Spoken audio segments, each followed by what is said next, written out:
Hi guys, and welcome to the first edition of Fair Game. This is our show where we discuss gaming, Video gaming. video gaming, not board games. And yeah, we debate, we talk about it. Reviews, interviews, heated debates. Why are you going crazy right now? I'm not going crazy. I'm just trying to get my point across. It's not. That's bullshit. At me. Respectful debates about our favorite thing to do, playing video games. This is crazy. This is crazy. Just for anyone that doesn't know, me and Jordan have been working at this for 14 years in total. And now we're here. We've just always talked about we always talk about doing a gaming show. This has been in the works for so long. It genuinely is like two Joe Rogans at the same time. We just needed the money, and we finally got that. Jordan got his daddies down. I got my daddies. Sent them to daddy daycare. But yeah, man, let's just enjoy this moment and just... Yeah. And we should introduce ourselves. This is the first episode. Oh. Do you want to start off? Yeah, so I'm Callum Brown, host. My name's Jordan McCafferty, and I'm going to be the host for Fair Game. And I'm Larkin Boggins, permanent on-site guest. And I'm Gemma Wilson, resident gamer girl. It's a professional gaming review show for hardcore gamers. Personally, thank you for introducing me to the world of video games. So, what are we talking about today? We're talking about our favourite fucking game, Resident Evil. Resident Evil. Okay, so, Resident Evil, what does it mean to us? You know. I think it means that you need a new landlord. Oh my god. Our favourite gaming series, horror gaming, staple of the genre.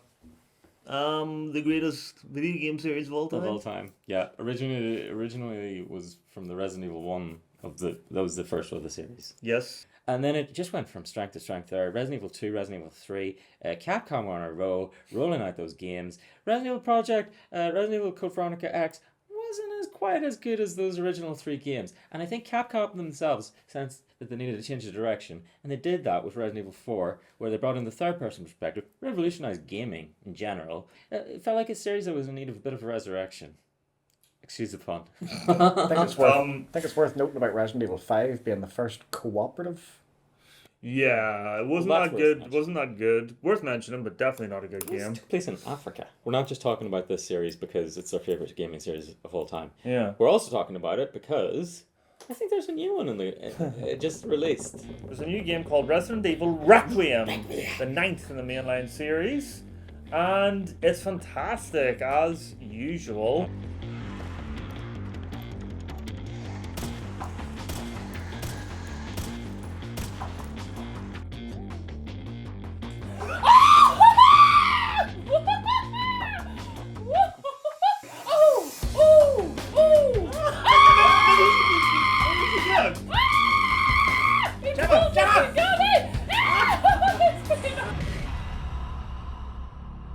Mission accomplished.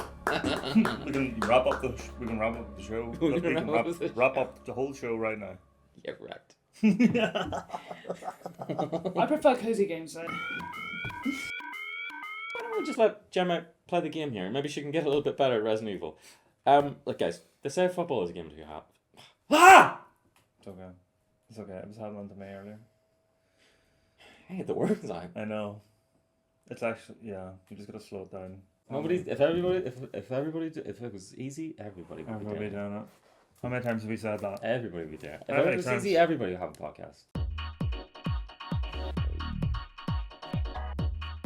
Resident Evil 9, Requiem, has two camera perspectives. Jordan just said that, but I'm going to say it again, just so we all are clear on what that means. Resident Evil, classically, has had the third-person camera perspective for a long time. Previously to that, it had the fixed-person camera perspective. And then in recent times, it's had the first-person camera perspective. Resident Evil 9 brings third-person and first-person camera perspective to the fold. And it lets us enjoy and savor every little bite. And I'm not talking about the zombies. I think the series peaked Resident Evil 6. It was when they perfected the third-person perspective. For third-person perspective in Resident Evil 4, revolutionized gaming. entirely. It did. It was a revelation, Resident Evil Revelations. That was almost a clear sandwich. And the fluidity of the controls, that third-person perspective, putting over the shoulder of Leon S. Kennedy, who was originally in Resident Evil 2, which was a sequel to the Resident Evil 1. It was just the smoothness of those controls, the ability to use your knife and do whip kicks, being able to aim at the Los Ganados and shoot the axes from their hands. I'm not going to lie, Jordan, when I done my very first whip kick, I almost passed out. It was the most amazing thing. It just feels a little bit like you're playing a superhero game. If I want to do that, I'll play Spider-Man. I'll play WWE 2K24. I'll play one of these. It's not a superhero to me. I just noticed as well, though, Jordan, the last time we played Resident Evil 4, we know that you like to use mods. And you enjoy your big butt mods. You've got big butts on your characters. That has nothing to do with it. No. But you obviously wouldn't I see do. that from a first person perspective, would you? You have to be third person to see the butts. So I do. No. Well, I think I have an answer to what Resident Evil camera perspective is best that I think we can all agree with. And that is the fixed camera perspective from the PlayStation 1 original trilogy. With its focus on resource management. How many bullets? How many green herbs? How many keys can one man carry? And you've only got 6 inventory slots, hey? So you better make them count. I don't know what you're looking at me for, Jordan. Because I know you've got some deep pockets for those doting daddies of yours. See, faced with a real-life zombie scenario, would your pockets be deep enough for a rocket launcher, a shotgun, and 6 green herbs? I feel really sorry. I'm going to just apologise to the audience. We invited Lorcan. We didn't think he'd come out with such bullshit like that. I think, to be fair, he's not the only one coming out with bullshit. Okay, well, at least You've been spouting your own bullshit. At least we're not disrespecting Talking about the first games. person perspective as if it's like, why don't you just play Call of Duty? Why don't you just play Come Home? One of those like indie game walking simulators. If Sorry, you're gonna play first person perspective, why don't you play Return of the Obra Dinn? I did play Why that. don't you I play did Mist play series? that. Why I don't you did play play that. Raven? I did Why don't you play play that. Oblivion and Elder Scrolls? Why don't you play Kingdom Come Deliverance 2 if you want to play first person perspective games? I'm playing third person perspective because that's Resident Evil 4. It was the best game in the series. Everybody knows it is.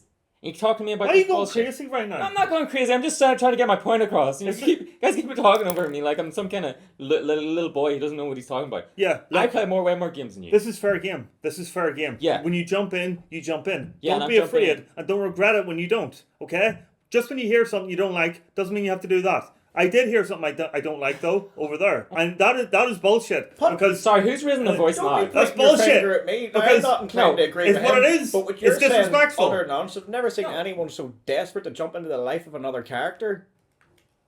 Jesus Yeah. Christ. At least he has the decency to admit that he likes third person. You're only bloody doing it because you can't stand. You're just standing hiding in behind bloody somebody's shoes. eyes. sorry for liking a protagonist. Yeah, Let me just sorry. let me just shoot myself. Ethan Sorry for Winters- liking a Oh, protagonist. Ethan Winters is a Great. protagonist? Always- Really? Yeah. Ethan Winters is a Oh, protagonist? no. He's an mute! He's an antagonist.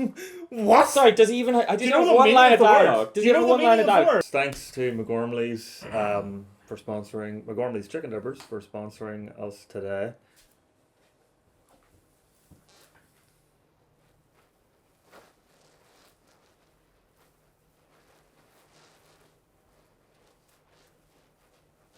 I thought this was a show about debates and opinions, and an opinion that was respected before the show began. They invited me knowing that the original PlayStation 1 trilogy was my favourite. They knew that the fixed perspective was my favourite. They told me to speak. We didn't know that. They told me to speak about... I'm not talking to you. They told me to speak Sorry, about the just fixed that. camera perspective, and they said to be supportive of Sorry, it. can we turn on... Oh, are you talking to our audience? Is that our audience you're talking to?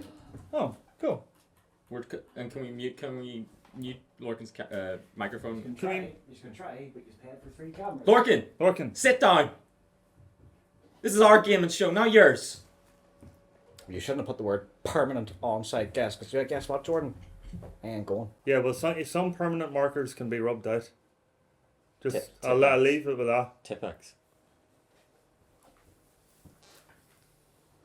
And that is us, folks. We'll see you next week.